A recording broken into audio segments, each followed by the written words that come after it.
afe yenye brena ensem no yentutu ne sre ene na basa mfa mama unhu sede esinanim no etie medo ko atoye mantemu na eho no nso no manso amanfi mansinimu ena yewura wasa adidase eho na awere hosemi yasie ebamu emfinhye nsie ne wadie ena nese edi mfinhye aduasa baako Abdul Salam ene agya no din no wofre ne baba mu ase wonkogya nafuom nti akura kuma wonim sa anya hwe akokɔ wo be nini ene di abebesere nti woni na gya kwa afuom anya hwe no obenya ntoto ho bi na wadi sai na nya sa na papa na adwente wo hwe sa de asetena mu ahokyerete a wo penyansa kwan bi afa ho na wo yeye ntem so nanso wanya kwan bi amfa so ode no a ne ba ene ekwa akwaje sikaduru na sa de na emu nsam tie no de nanisem na ne ekɔ so nyina ho ama ne bo na ede nanim adagya wona ebo ye nso ore a wahwe ono akasa ne baba ma wadi emfie ensia anim na wanfa nani anto osorosoro hen yankopon anim ankase bia saa bone wedie mindita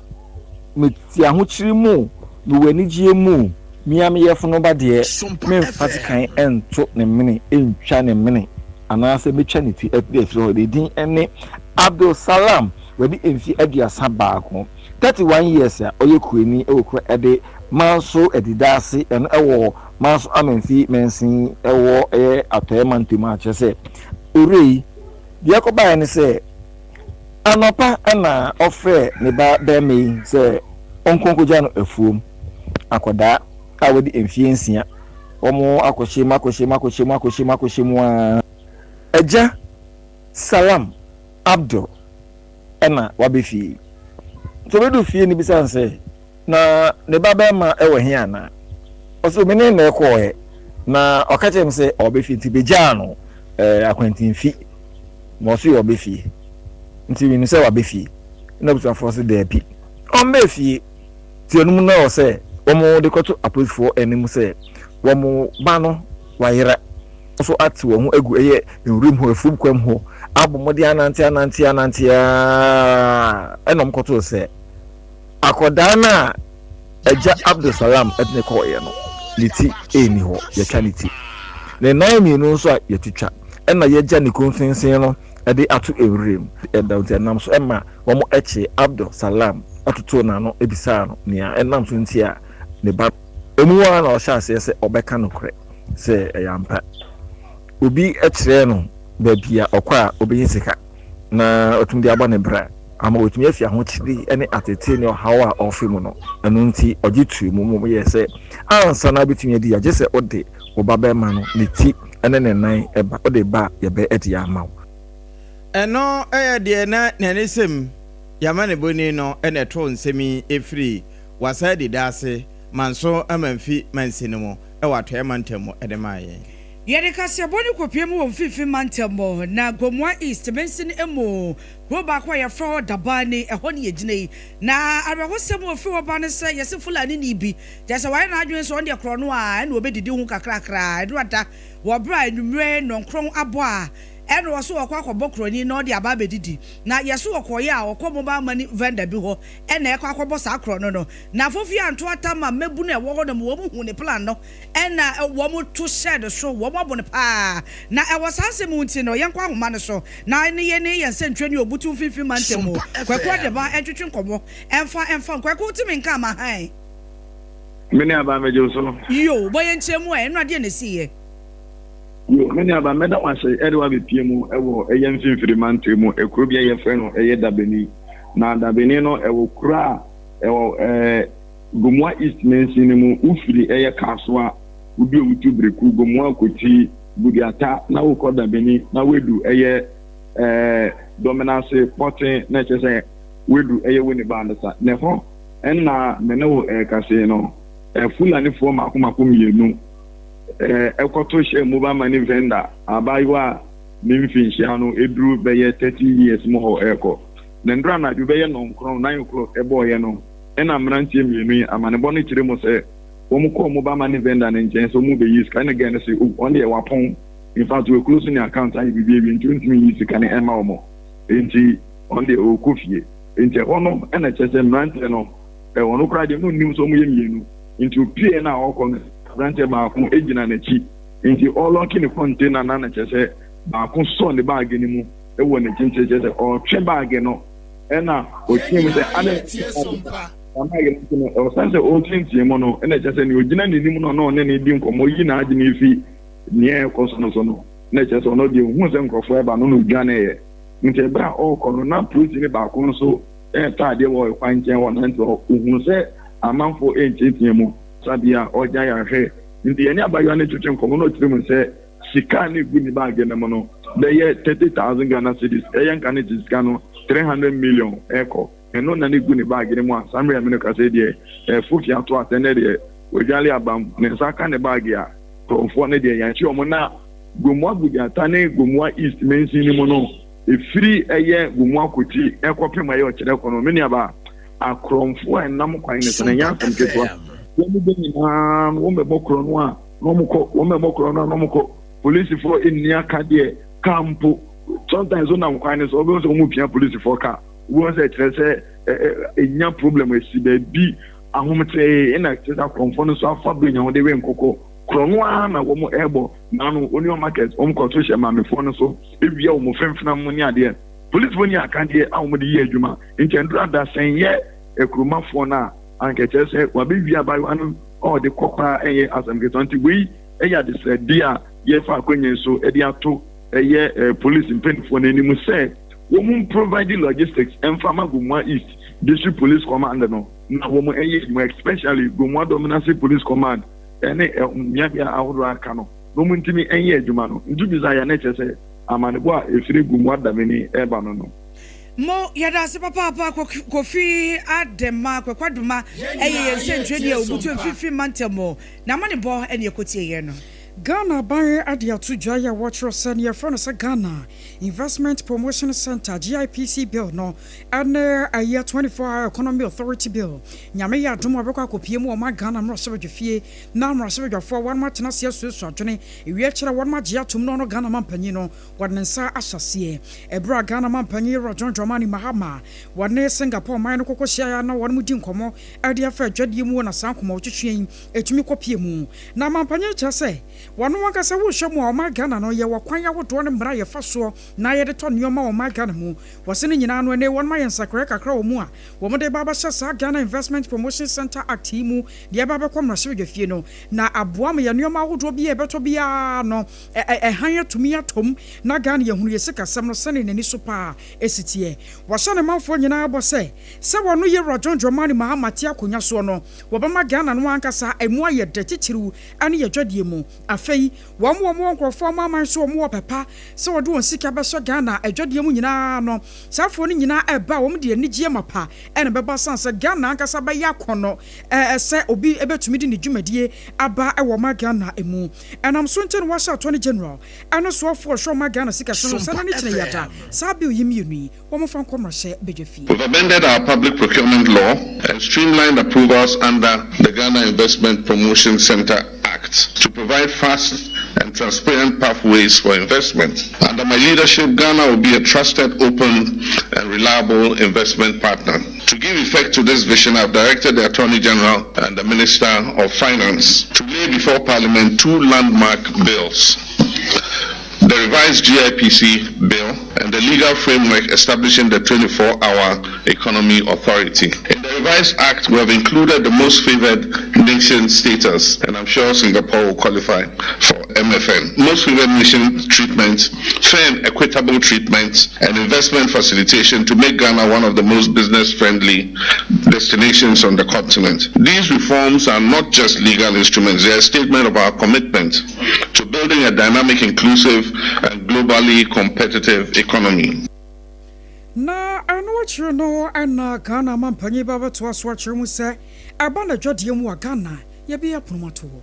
Ghana is a pro-enterprise state under my administration, and we're simplifying permits, we're digitizing our customs, we're de-risking bankable projects through viability gap funding, government support, and mega-backed guarantees, while ensuring the repatriation of profits and foreign exchange convertibility. Ghana boasts a young and skilled workforce. Our investment in TVET, STEM, and digital skills are tailored to industry's needs, from advanced manufacturing and agri-tech to power systems and data centers. Automotive and e-mobile assembly. Our proposition to you today is clear.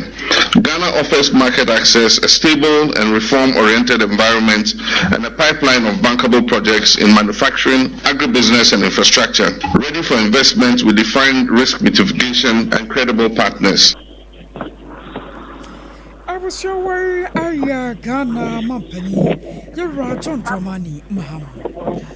Wasonobano, Wamugu so watching be, Yame de chair. General, Neda, a chatwa cried the Asamba Quafiemu, and Wanomugusa Ertoto Afida, Wamba Koto, Wama Banefi, where you do obedi woman him, Yame de chair 2028. What the Aquapri Mempeniaguano. Na free na no de baya ni mu da domno fakese na de wo mo de aba enne na adaji mamu Dr. Bebo Baumia wode ne de ekọ na wakọ no nyo nko nenam wone ne doyere ma me Samira Baumia wonom nenam na ni nyina echi no se nya bank na ha na bibi firi ato ekọ a ene na national reporter no ya wo twa ekọ international ene na oponchecheku make say wo wase de da na ma hai Medo so apam. Na NPP woma tena yem ena wo motum no adaji Baumia de na asie fa boye Meda say they non do infemu ena His Excellency Dr. Alhaji Muhammad Baumia mampania be de akira wachemu ekọ ebo modin ebepie mu ewo eye MPP o matena kese a eno anewo eye incline asalam down ebra wo be nyon nko an ba ye empanifo twetworo abanda da mu asoafo ene aban mu asoafo a wo mu gina mu edema MPP amanyokuo no emna hyebejafo wo mu som ewo ho ebra etwemu ko ene afei so afoforo ye ne omukuto mu dibre yi enam so ema eye Dr. Alhaji Muhammad Baumia no kwase mi nechi ebe ye du papa ebiewu ebra wo ba nso ono ankasa ni twotwo mucho ne handbag eye oba pani Samira Baumia wono nso edi akire bie ena wono edi na busua wo mu nyina te akire bie a wo mu eba betai eye yewreyi achi ebra wo kopie mu ewo committee ni anim no ni semba akumienu bi odi tuda ekire eye ne pepa eye ne nije pa se empanifo eda so ewo no ho do ewo party no mo sanso ewo ni mugidie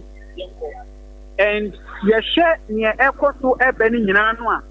atinye sinebo akase ono ene obi a eye MPP amanyokuo no wo mo ne no edi ni yie na wo stresse ne nkata a wetintim ne ho nsem ede ababeto mpanifo anim no empanifo nhye na omonye ne nkata ne entumsa ne beya ensimpi mienu ene eye aduonu ngochibiri mu no abato aya kwakoto mamu ni nyina mu no obeta nso enya nkonya echina ede ama MPP wosono amanyokuo no ebro kan no wieye no ene ode tu da chebu se ne botai ni na nisa so pa ni se obehye aka eye party no obia dia abomuo esan se wiase kokoba teteba omu nyina krobofo ma na se wo mpo anu ande anuamu ane ebedi agronti no wodase dum MPP no na obedi party no emra ene ne nhyehyeye so ahye aboa amabibia etimi atoto na akwamu ebro ni mpanifo ewieye ewo kokoa mu no obia bonten behedede ene chese amanfo a etu edi na echi se Dr. Baumia ne yepe wono ane yepe kane ete se anu a akoforo a wo mu di kan be submit wo mu de eye yewura Kennedy akompre kwa Japan yewura Brian Echampon ene aja empanifo bi e ka ho a ye na kwamna eje Japan wo mu di kan be submit ene comment se empanifo ne de ase nipa edi o machi bae no apam ebe te se bi asabe wo de mu nkura utimi ka omukura mani yeye na ebiem mabra wokusu enam so a obepie mu awo simpie so no na wo bo eye party tafo no wo bo ma odom ase ye pa se omukusu eta na che no mo ne mugidie Ojidi se franka ne de wono a na etuo na se omanya ne mugidie no nso no ono nso be hye apoa ama party no enkunumdie etimi aba ewo eye wo mo afamu enu nti omunya ne mugidie se ba wo ba empento so mienu ne de wosom papa odo enkabom ene afensu no ahofama ene ode ba besom eye MPP amanyoko ne excellency Dr. Mahamadu Baumia ne nsem no tofa ebi ena mede atopono so ye hye ne mu kwan se yera Dr. Osei Educhum ono nso eba be submit ne form na afei abo ano nipa makomaku enum amukofa franka no omukofa mo form editu mu se omunya akwanya ombesom eye MPP amanyoko ne mfimfimie no ene eye aduonu nwɔtwe no emu nsɛm bi ena mede asomo no nana opon checheku mama ne bo esi mo ene wamane nana opon checheku national international reporter SOMPA 106.5 FM we Accra asalam down NPP wo matena ekesiem ene odi amane bo ifiri na yɛda so gyina MPP enwu sensemo nipa wo betu franka ede ama abanyoko no wo mahyase kra yankofo de wo mo forms so ekɔ na anano ada na yewura kom na Japan enso ede ne forms ekɔ MPP headquarters wo mu a jase ya wona de wo twen se embre de beso na wo mo ato wo mo primacy no na ene wona sentrofo di nkomo ya wo de ato dwa se eba no amanyosemu a wone ono kom na Japan wodi mu tintima pa ye beka se wo ye samso bridge just say when him the papa pa free nanom apel so abepim sa bre no sa wo pe bibia fa amanyosemu bia no a na just say wo yidi free mu a wontimi mfa obi anhyem. Those of us who happen to be lucky enough to have transitioned the changes in politics in this country, I mean from the military era to the civilian transition to now, and also the technological advances. I see myself as a bridge because I'm old enough to have seen what happened in 1980 through 1992 to the handover in 2001 and to now, where there are a lot of things happening that our fathers never can dream of. If they woke up today, would be shocked. It's important those values that really anchored the formation of our political party. It's a political party that was formed at a time of extreme difficulty in this country. It needed men of courage, dedication, values, principles, sacrifice, and selflessness to be able to even identify yourself with this political tradition.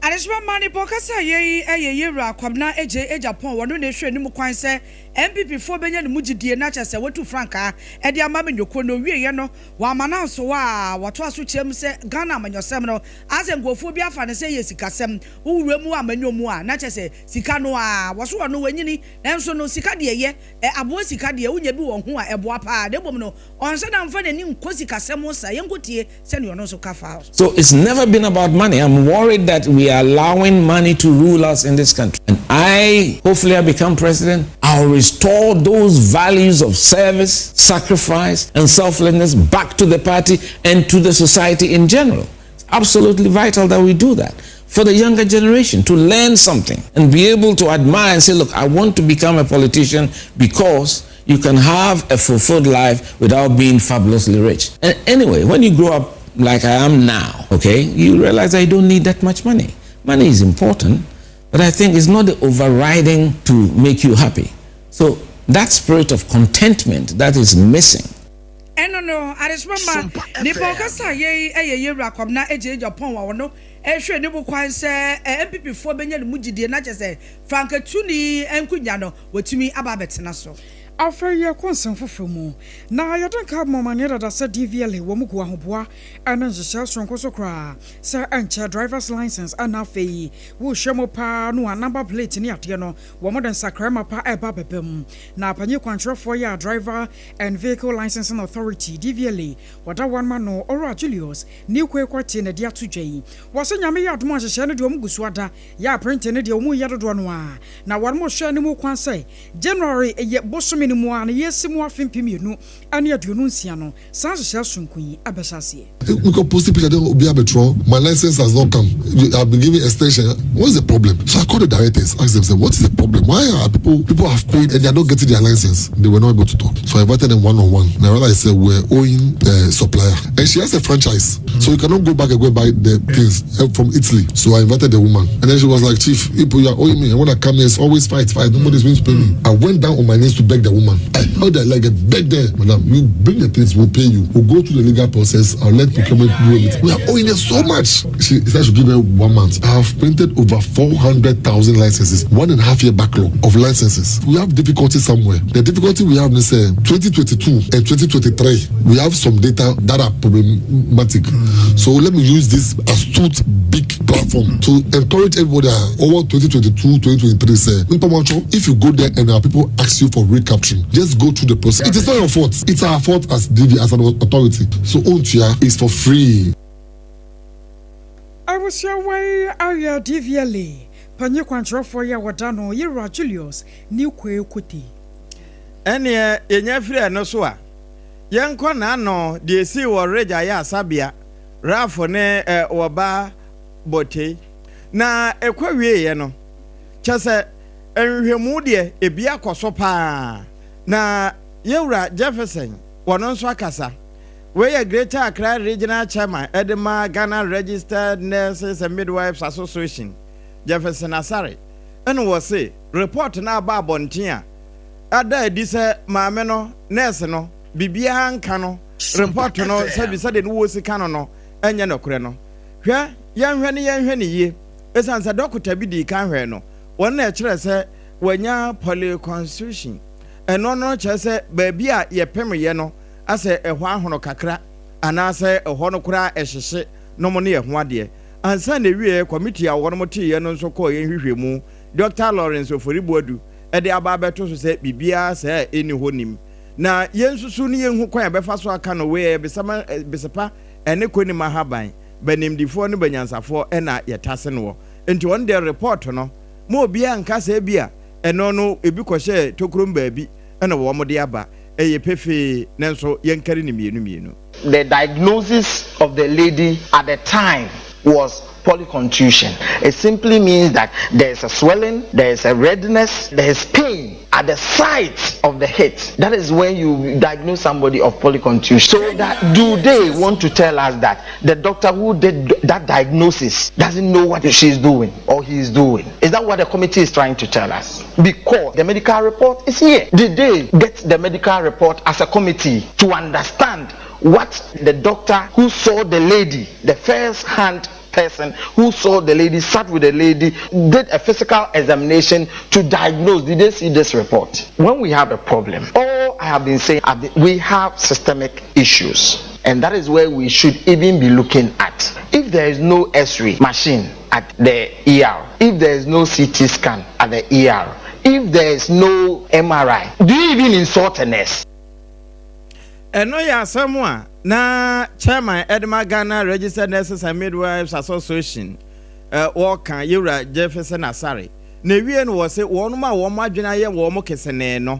ete se de sabi obi aso wo nsa no watwe wo se tie bi eho no obeti ya obi ena bi nsu kura ho a eho betimi aso a na nso bere ko animo no na atwetwe enti se de report na ba yesi som na ebi no madwena ye wo mo kesene no eno nso se no wo kan no. I doubt the committee, even in the first place, what the mandate of the committee was to investigate whether there was an assault. Somebody should help me. What is an assault? Assault is not only when you slap me. We are waiting for people to be slapping people before we say that there's a wrongdoing. No. If the committee does not understand what assault means, probably we can get the lawyers to help us to understand what assault means. The committee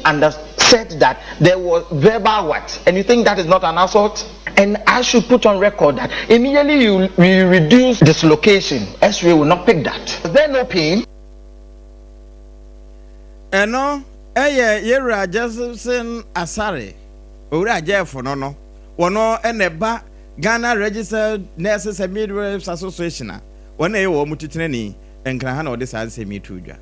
And yet, work as your bonus so na enkrate bi every Ghana Gold Board. One more asye abasisia na enkrate yi one more tro e de akoma even next gold enterprise. One hour to a year gold ewo ome emu yase one more a license tier 2 gold buyers. Na sankrata no HSA Evanex gold enterprise no wɔn enyai edwuma wɔn yɛ ɛnfanto mprempren kyɛsɛ yɛ suspend wɔn ne nyinaa ne sɛ Ghana Gold Board for kyɛsɛ kwani a wɔn fa so ɛto gold no ɛnyɛ mmara kwan so ɛnhyehyɛeɛ a Ghana Gold Board ɛne Ivanex Gold Enterprise for ɛtena se hyehyɛeɛ yɛ a wɔn ma wɔn license sɛ mo etimi ɛde ato gold anaa mo etimi ɛde gold mo adwuma no ɛnyɛ saa ɛna wɔn kɔɔyɛ a wɔn ɛyɛ wɔn akyea sɛnea nhyehyɛeɛ a wɔn ɛkɔɔyɛ no wɔn kyerɛ sɛ sika wɔsɛ ebia gold £1 what the bar Ivanex Gold Enterprise one more tɔ no ɛnyɛ saa na wɔn tɔ kyɛ sɛ wɔn atwa wɔn ankasa ɛboɔ ɛde ato so a wɔn a wɔde gold ɛkɔtɔn obi wɔ ɔde kɔ hɔ no mu a sika wɔn bɛtɔ no ɛyɛ foforɔ ɔde kɔ baabi nso a ɛyɛ foforɔ nti ama asɛnti nhyɛ dɛ nyɛ adwuma wɔ wɔn de gold ɛkɔ hɔ no mu no ɛne obi ɔde gold ɛkɔ baabi foforɔ na ɛno na nam so ama complaints bebree aba ho a akɔdu Ghana Gold Board for Australia ama wɔn nso atwerɛ nkrataa de akɔma wɔn mu sɛ Ivanex Gold Enterprise ya wɔn ɛyɛ licensed tier 2 gold buyers no wɔn nya wɔn adwuma a wɔn yɛ mprempren ɛmfa ɛnto wɔn mo wɔn sɛ ɛhyɛ ase firi ne yie a nti wɔn di kokɔbɔ wɔn ne ɛkɔ de ama Ghana for titru any small scale miners wɔn a wɔyɛ agudie ho adwuma ɛwɔ man mu wɔn tɔn agudie ɛwɔ man mu no wɔn hwɛ sɛ wɔn fa agudie anaasɛ gold bia ɛnkɔtɔn ɛmfa ma Ivanex Gold Enterprise for ɛsan sɛ Ghana Gold Board for kyerɛ sɛ sisia mprempren a wɔn kasa yi Ivanex Gold Enterprise ɛne Ghana Gold Board wɔn nkyɛ dɛ nyi twa kabia mprempren ɛsan sɛ mɛntimi wase bi ne asɔdeɛ no ɛwɔ so wɔn hwɛ na wɔn siesie ansana wɔn ama wɔn kwan ama wɔn etimi ahyɛseɛ ato gold no enti wɔyɛ kokɔbɔ a efiri Ghana Gold Board for asɔre yɛde ama Ghana for titi no wɔn a wɔyɛ gold adwuma ɛsɛ mprempren yɛ firi saa mmerɛ yɛ kɔ no hwɛ na wode gold ɛkɔ akɔtɔn a na wopɛ baabi akɔ akɔtɔn gold a wɔmfa nkɔ Ivanex Gold Enterprise wɔn mo Kuratabi for Ghana Revenue Authority one month chain epiedra Ghana for Basha Nansentan one more cranioma at the Franco former my sobana one more mother quinano one Kabomuko Importers and Exporters Association of Ghana now one more airbus Bobi Sasa Jerry wo Shamo Panoa and near my would be a Sasayan Begu pot one mono a yan and a ton of quantum time to be which bone now Jerry for me don't come here to no more tone says Siana one more is on your manifro and Gianna and Mwama one Sanka Sano Mokra Niamano say one more day my Ghana Babatono one son to me can one musica sanya one more penwo now Sasamnoa a Babadaja and a Sobuana Importers and Exporters Association of Ghana one more day what year no and no Kratan and Penny for their pain now one woman near Atramusa and Newu Shamo Panua near Bronica say perishable goods no and nay importers and exporters for one Sobo sa as a drum rebia one they don't come to some term as an Yaman Su Sebasani at Yadeno one much say no kwasem na se wo hwemo pa no a enu ma be te se fish atosodie fruit awodo ya yedidie yi ane nuane awodo bi a wo mu hunu se wo mfa nso fridge mu ntamu a ebetumi aseye no kwasem pa no se kwaba no se da wo be sa afia enya de agiare omkoba betimi aye ho bibia ma na ye sa no ma no nyafe na se biom no kwakwo obi fridge mu ne abaka nse wo nia wonya ho sika ma yi enti wo mo de twen wo de bida na won mo twen ya amanafo no ma akoma kwaduonu baako aba betoso ansa na sa no ma no kra no won beton wa won maton na eno na asa Ghana fo bi no nyanya wo mo ntiase ye enti ya na sa ne wo mo se bi ka asem no wo mo kan no machia no e de agugiare fo so be wi akire ne mo sobo no yakwa ye bebrebe enam so nti wo mo krata wo dia bayi wo mo sra Ghana resherem titi no won mo kra nioma e de firi nkrofo ma so ne won mo de nioma ko nyina wo mo nka bom ko se won mo nsare nso na sanke betumi a ne ya friend se pre-cargo arrival clearance no system no aya wo mo ntam su bi se ne be ye betumi aboa ama wo nioma firi nkrofo ma so ba beduru a wo nia no kra wo ntwentwa wo na ase hu sika sem clearance ne ade no wo betumi a ne kwan so wano na atumi aboa ma wo nioma no a wo susu se betumi asai ntam nti wo se wo ton ntam so no won sabatumi aka na sanya sade a gia redie wo mo amra ne wo mo hyehye ya wo de ye adwuma no enefo ma akoma aduonu baako atwamu a sa neoma na ewo so mo de adoma eto so ton ene sanan so se SOMPA dumienu siki okase yebo no eno na ye de twa babia wo bia ye gina nkramantam ensantwerofo nhemudie bi koso ma na na oponcheche kokura wase na eno no nkramantanyi so afo ma melende oklu wono na afrance ntwerofo nhemudie yi na wode ensamo ahodo bi a ehia sa animu ya yete ani kɔ ho na yɛhwɛ ne ntɛm wɔde to dwa nti anopa ya nondu na wɔn tena se a wɔn di saa nsɛm no ho nkɔmmɔ ebi ahonidi a wɔyɛ mpɔtam mu atitiri ne nkrama ntam kwampa ɛbɛfa so na yɛbɛtumi akuta mu yie edu baabi a nsuo to ana eyiri fa adasa yɛ wɔ mu ɛno nso deɛ ɛsɛ yɛ ne yɛtwa abaahwe ano na ne nkasa mu na wɔkyɛ sɛ bambɔ atrema ɛyɛ paa sena yaresa pɔritank kɛseɛ paa ma anapu na deɛ nti a wɔka saa ne sɛ yɛtumi bɔ yɛn ho ban ɛwɔ nneɛma binom ho a sɛ tie bia yɛbɛnya baabi agyina na yɛatoto yɛn nneɛma ne sɛ ho nti baabi a ɛhɔ esum wɔwɔ yɛ nipa atwa mu a ne wɔ mu yam wɔn so no gugyam no wɔde street light ebobɔ baabi a ɛno ne deɛ yɛ animu ya deɛ wɔ mo hwɛ ayɔ sɛ de bɛyɛ na nipa ho bɛhenhan no. Street lights are critical for safety, security and vibrancy of our communities. Since the last update, significant progress has been made with over 128 streets lighted in the phase 1. It is my expectation to hear from our chief executives when they mount the stage to tell us what they have been doing in the phase 2 of this intervention. Lightning is not merely infrastructure. It is a matter of public safety, urban order, and a key enabler of the 24-hour economy being pursued by. Eno nkramantan no so afọ ma melendo oklu na ate sɛ wɔbobɔ a wɔbɔ 24-hour economy sɛ de bɛyɛ na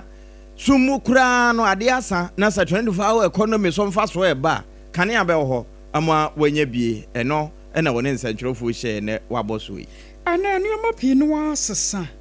sɛnea wiase ahyɛ yɛ a ɛkɔ n'anim wo no wɔbae ɛwɔ so nso tumi da ne ho na wo ankasa sɛnea na nkane kora no na wabra bɔsi tie kyikyiro ne bra wo menses no aba no wɔn sɛ nansakraye abam na wonya wo teta mapa ɛno so betumi aboa no wahemfie hɔ asiesie wɔ bra bia ya wo benya wo menses na secure sanitary pad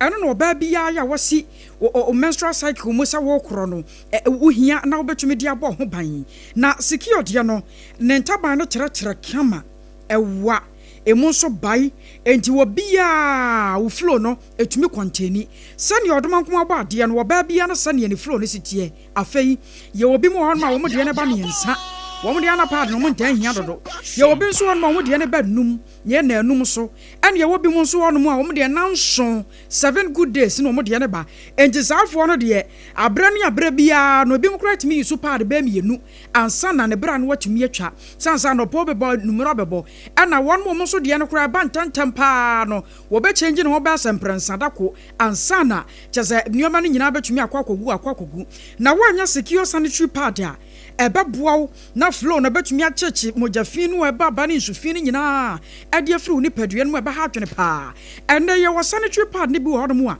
pampan de akire wo bae wo bebo ba wie na fe wo na mo a wo twa mu ano obi ehun so wo sanitary pad da bi enen sakrayaba koto secure sanitary pad na wo ankasa fa bo na hwade wo bo se pampan yo die yo bibia be firi ho afi rushes bia na nkane no pad bia no use na de bre wo ahemfie ho wo be wie ntwide wo betumi adue na ho kra kire wo no secure sanitary pad da romenti sa no ma no nyina ba be firi ho ama ho atumi atɔ ya de pe kwata na yo nti boa pa tichiru ane anuanom ma no na mama excellent cosmetics say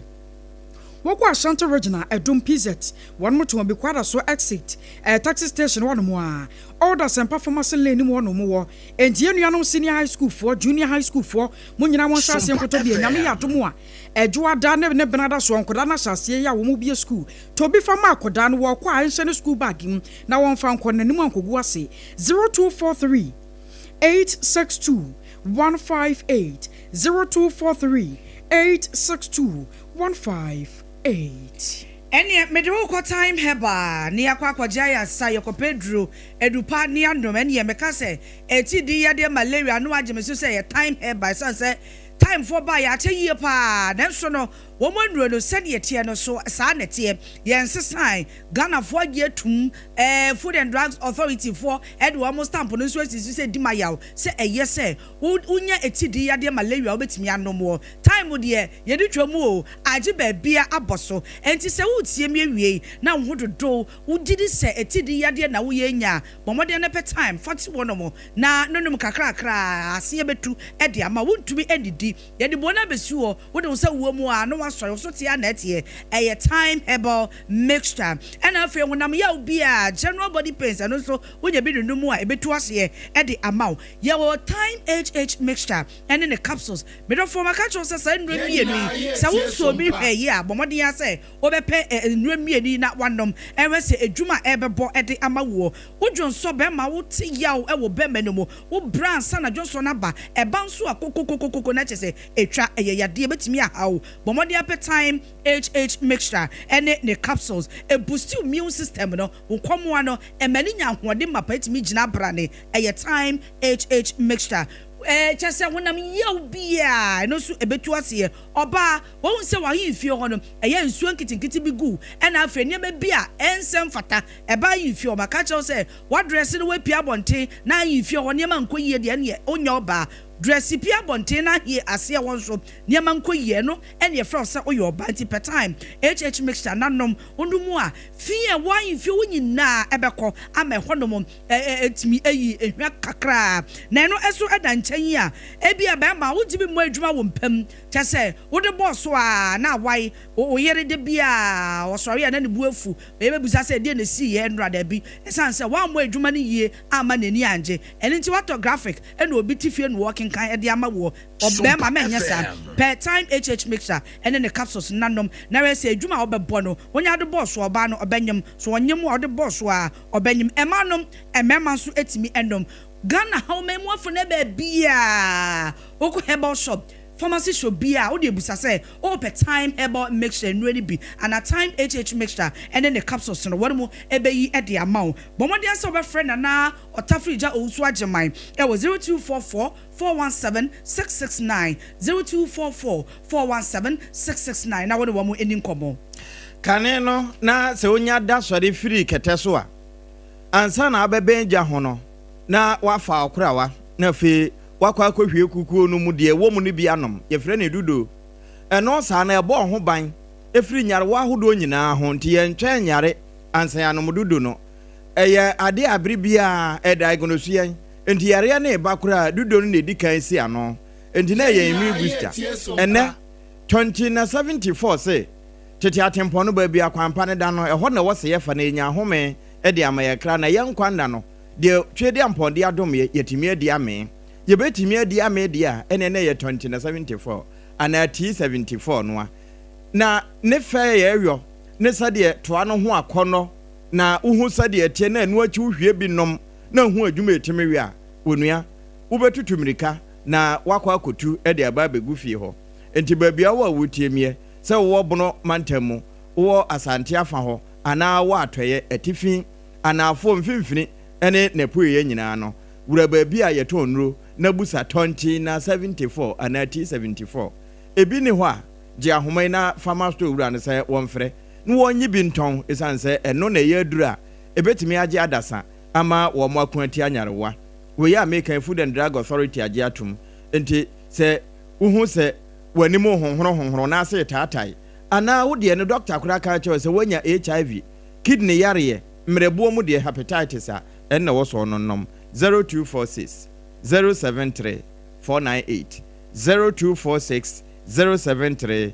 498 T74 ana 2074 wo madam anti ye na ye hutiawa ye ba de aka ekire ye de bema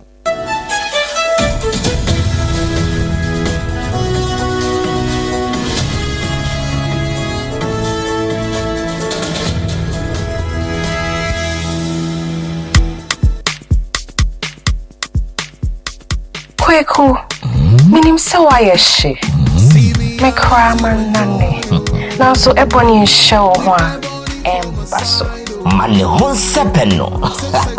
Ebony Condoms comes in different flavors and available in all pharmacies, chemical shops, over-the-counter shops, and pubs. For bulk purchases, contact 055-230-0075. Ebony Condoms, Ghana's most pleasurable condoms. Make it worth it. We got peppermint, strawberry,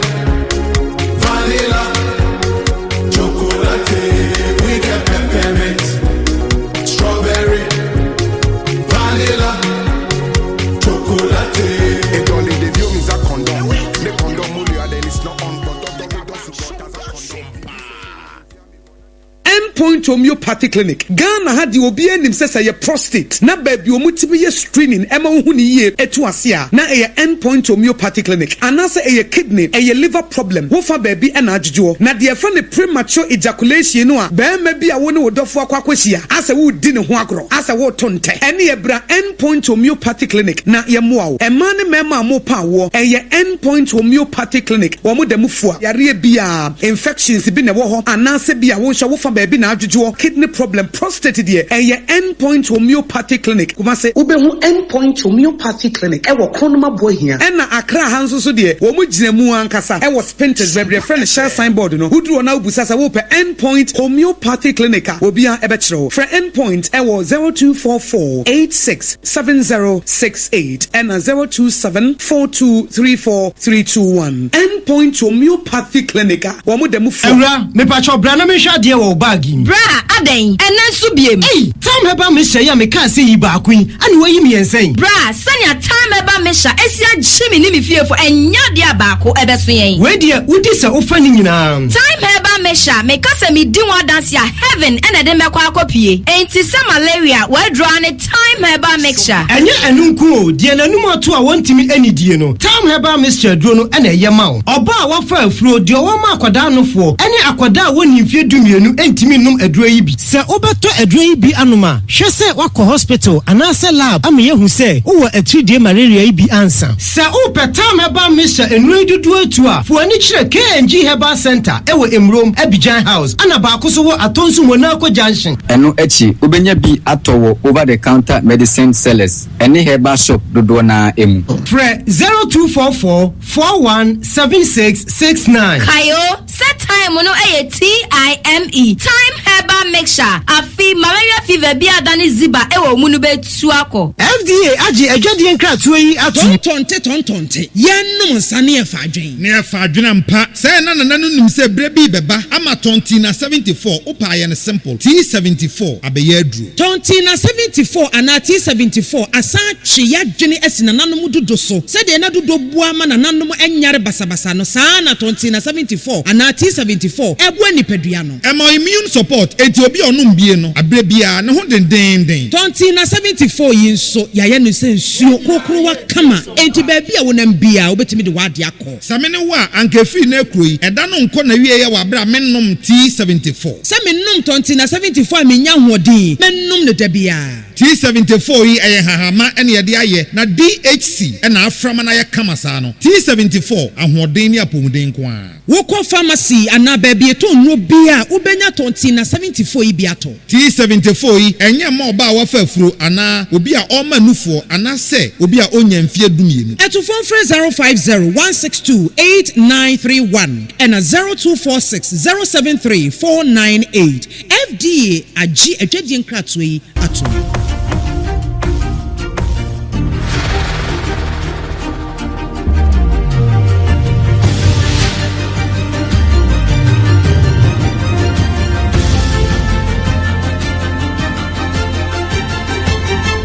SOMPA TV Emma Akituapa.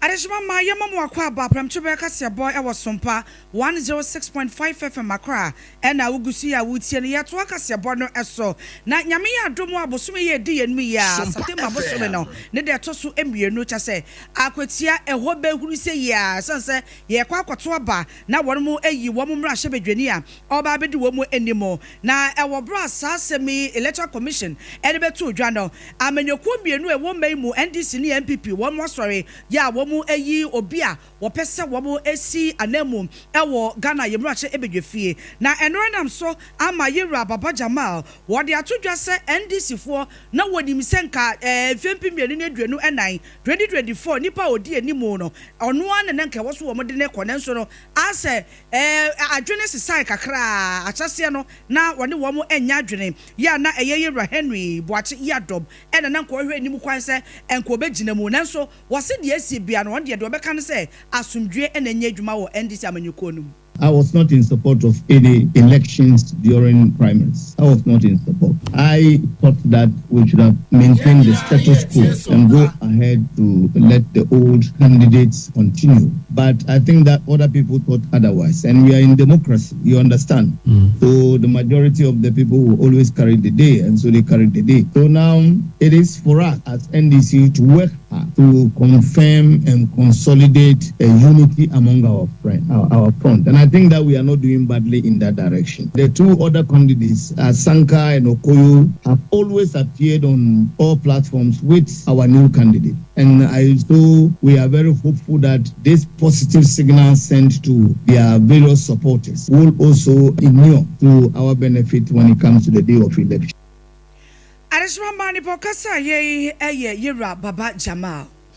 Openye pabidi ato aban wani mi ya wosusuo sasa nkebetumi a enei sane nkrofo mama so wan mo ye no wachichiru fa no kan kwanhia ho no Ghana ban fa bingu akwan mu ewo ha na wose ne front set cameras awodo ye speed cameras no aban no reso obetumi di bia ban ne traffic laws awodo yemfanya adwuma ewie kire so a ye front set trackers awodo no so no cars awodo no nyina yemfa bi mobo ho na yentumi monitor sade adrowofo no wo mo sibi twehye no asibi fa na wose we no nyina no wie kire na ye front say digital driver's license and also so abano to me aye bi adiaba na ye de ahwe emergency response awodo sakas no aya ekọ no sabi wo hia moa na bibi etosa no Ghana ban atumi ade ho dwuma na oro Samuel Kwame Adomako wono ye chief executive officer Adma Narrow Light International Company wono na de sasem we to dwa ebra na dwumadi sonko bi ekoso ewo boss senior high na enam so ama yewra Kwame Adomako all kan sem we ewonom sei.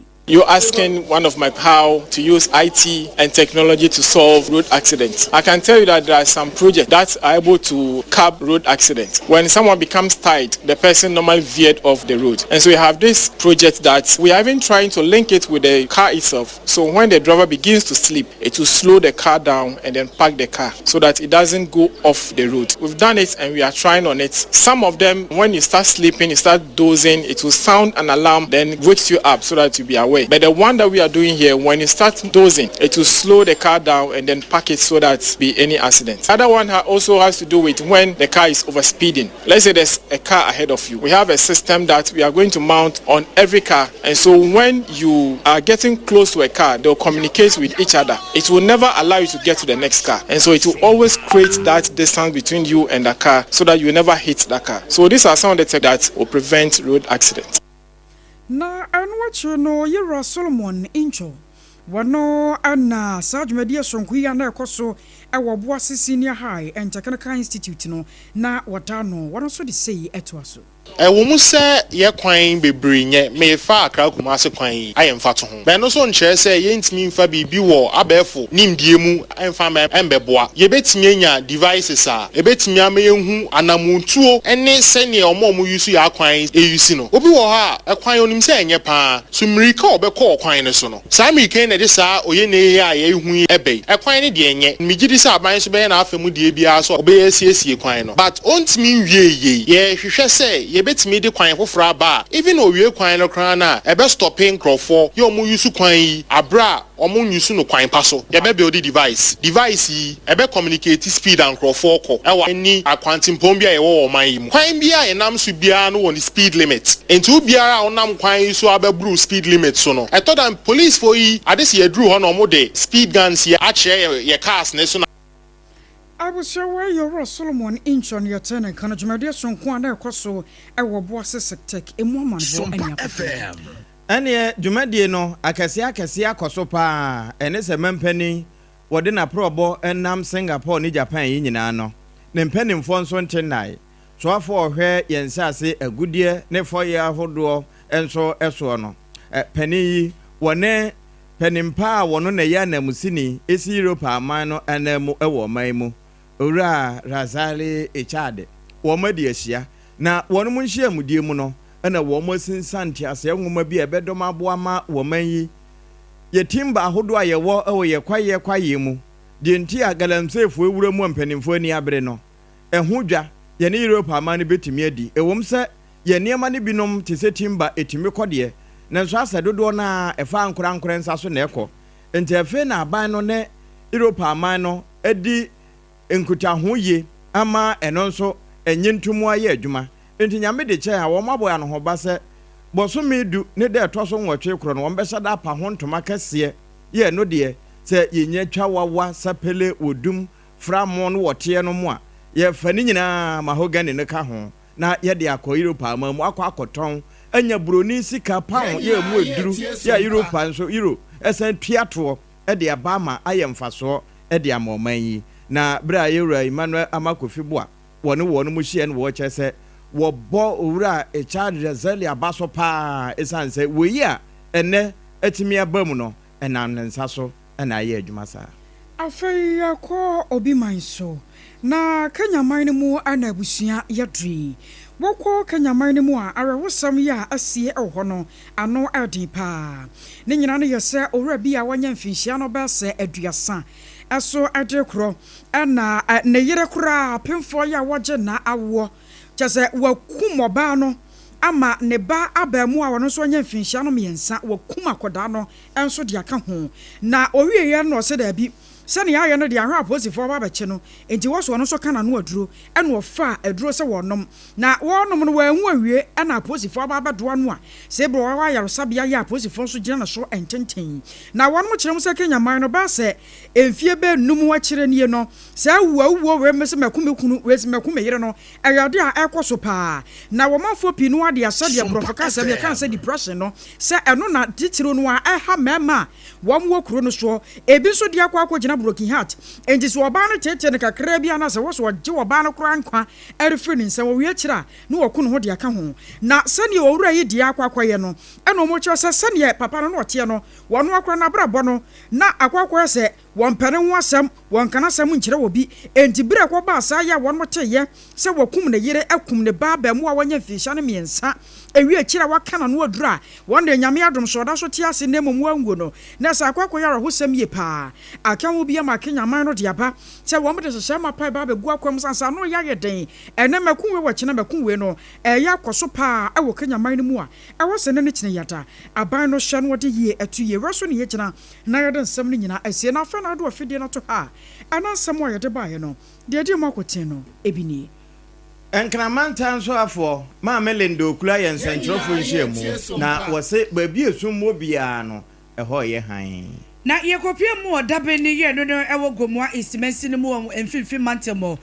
fulani ni abrante bi opese okobɔ kro no mebu ni che no a wo mo abo no pa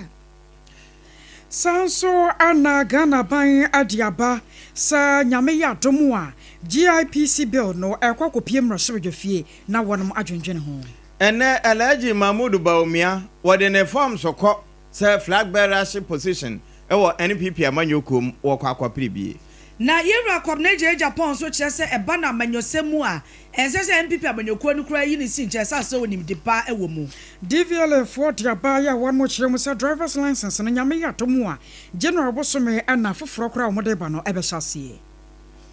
ɛbɛka wɔn mo ho ne ɛboaboa ne nyinaa no a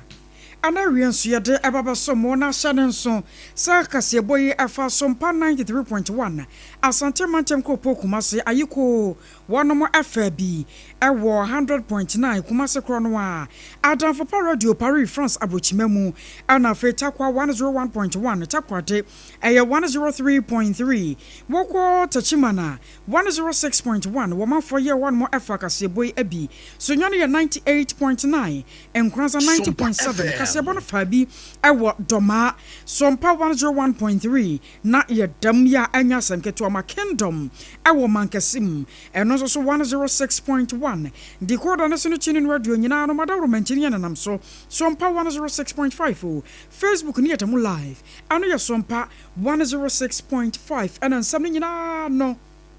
Yare ko gwa ba fonchanja fidie no so www.sompaonline.com. Okon ma benya binu wakinkan. Na messages kakra ya aba no yemfa kakra nto aso yi.